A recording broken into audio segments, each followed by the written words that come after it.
নমস্কার বন্ধুরা, আজ আমি একটা সম্পূর্ণ অন্য ধরনের বাঁধাকপির রেসিপি তোমাদের সঙ্গে আমি শেয়ার করব।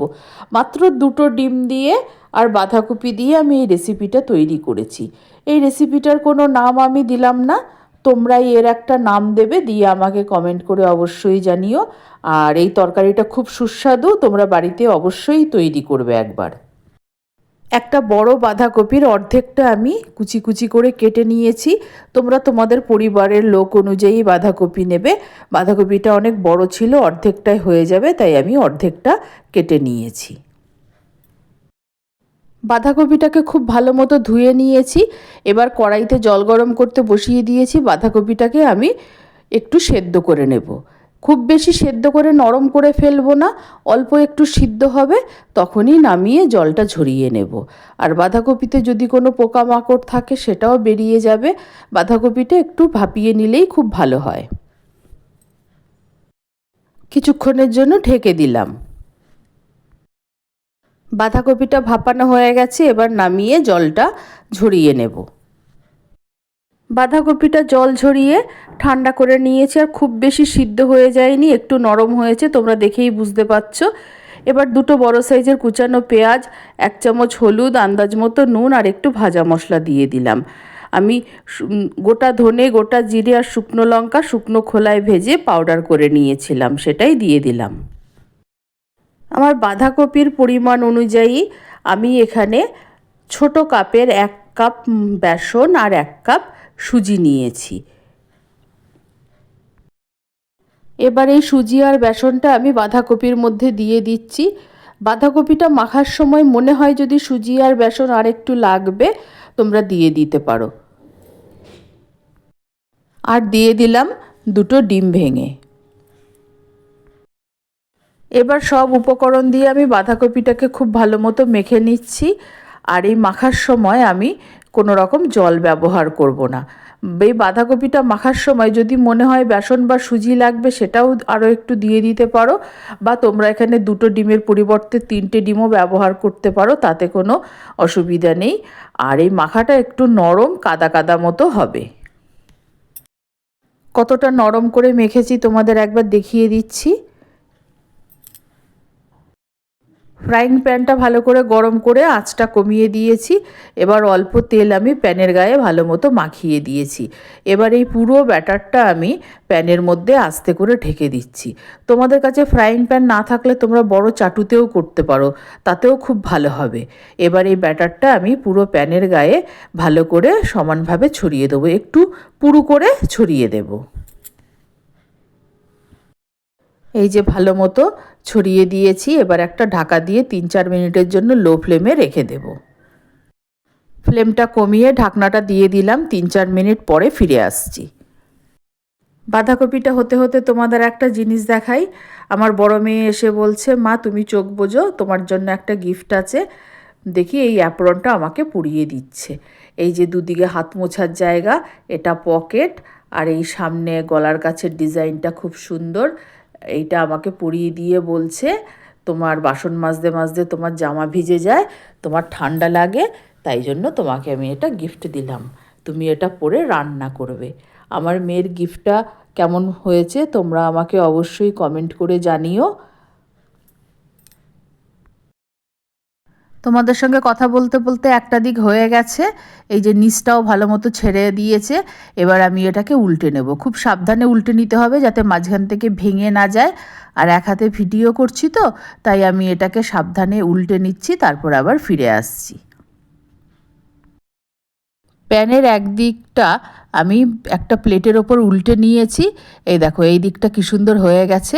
এবার আবার প্যানে একটু তেল দিয়ে আমি ওই প্লেটের ওপর থেকে উল্টো দিকটা প্যানের মধ্যে বসিয়ে দিলাম। এবার উল্টো দিকটাও ভালো মতো ভাজা হয়ে যাবে। আবার আমি 2-3 মিনিটের জন্য একটা ঢাকনা দিয়ে দিলাম আর ফ্লেমটাকে লো করে দিলাম। এই যে দুটো দিকই হয়ে গেছে, খুব সুন্দর ভাজা হয়ে গেছে। এবার ঠান্ডা হলে কেটে নেব। একটু ঠান্ডা হয়ে গেছে, এখন আমি কেটে নিচ্ছি। তোমরা তোমাদের পছন্দ মতো শেপে কেটে নিতে পারো। আমি প্রথমে লম্বা করে কেটে নিচ্ছি, তারপর ছোট টুকরো করে কেটে নেব। আর একা একাই করে নিচ্ছি, কারণ মেয়ে দুটোরই একদম পরীক্ষা সামনে, এটা ফাইনাল পরীক্ষা। ওদের কোনো রকমভাবে বিরক্ত করব না বলে আর ডাকিনি। আর ওরা যখন বাড়িতে থাকে না তখনও আমি একাই করি, কিন্তু মাঝে মধ্যে একটু অসুবিধে হয়, ওটা একটু অ্যাডজাস্ট করে নিই। কিছু করার নেই, ওদের পড়াশোনা তো আগে। এবার আমি এই লম্বা লম্বা করে কেটে নিয়েছি, এবার ছোট টুকরো টুকরো করে কেটে নেব।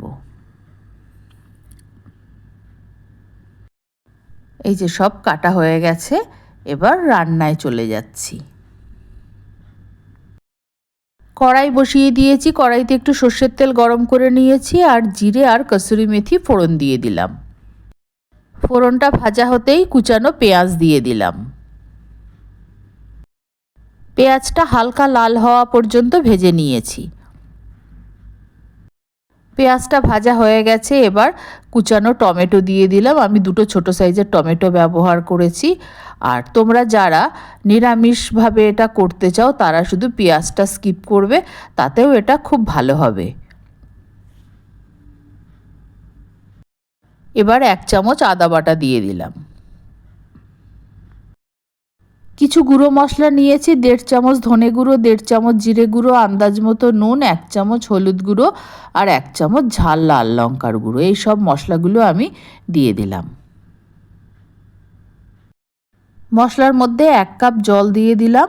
জল দিয়ে মশলাটাকে খুব ভালো মতো কষাতে থাকতে হবে। আর মশলা সবসময় একটু মিডিয়াম ফ্লেমে কষালে কষানোটা খুব ভালো হয়, স্বাদটাও অনেকটা বাড়ে। তাই আমি মিডিয়াম ফ্লেমে মশলাটাকে কষাতে শুরু করেছি। তাতে একটু সময় লাগে, কিন্তু রান্নার স্বাদ অনেক গুণ বেড়ে যায়। মশলাটার খুব সুন্দর রং এসছে আর খুব ভালো কষানোও হয়ে গেছে। এবার আমি জল দিয়ে দেব। আর যে কোনো রান্নায় গরম জল ব্যবহার করলে ভালো হয়। আমি পাশের গ্যাসে একটু জল গরম করে রেখেছি, সেই জলটাই ব্যবহার করব। এবার আমি জলটা দিয়ে দিচ্ছি। আমি 1.5 গ্লাস জল ব্যবহার করব।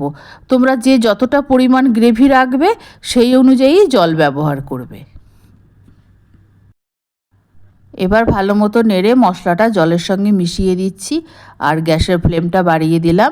হাই ফ্লেমে গ্রেভিটাকে ফুটিয়ে নেব। গ্রেভিটা খুব ভালো মতো ফুটে গেছে। এবার 1 চিমটি গরম মশলা দিয়ে দিলাম। স্বাদটা আরেকটু বাড়িয়ে তোলার জন্য 1 চামচ ঘি দিয়ে দিলাম। স্বাদটা ব্যালেন্স করার জন্য অল্প সামান্য চিনি দিয়ে দিলাম। গ্রেভিতে সব উপকরণ দেওয়া হয়ে গেছে, গ্রেভিটা প্রায় হয়েও এসেছে। নুন ঝাল সবই ঠিক আছে। এবার ভেজে রাখা বাঁধাকপির টুকরোগুলো আমি সব গ্রেভির মধ্যে দিয়ে দিচ্ছি।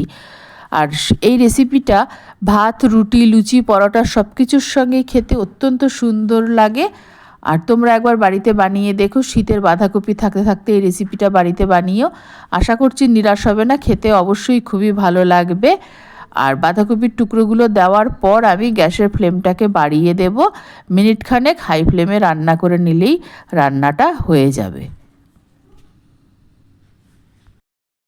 এবার গ্যাসের ফ্লেমটা হাই করে দিলাম। একবার খুন্তি দিয়ে ভালো মতো নেড়ে দিচ্ছি।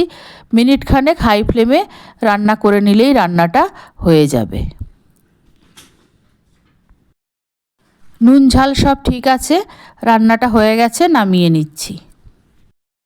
ডিম দিয়ে বাঁধাকপির এই রেসিপিটার কি নাম তোমরা দিলে অবশ্যই আমাকে কমেন্ট করে জানাবে।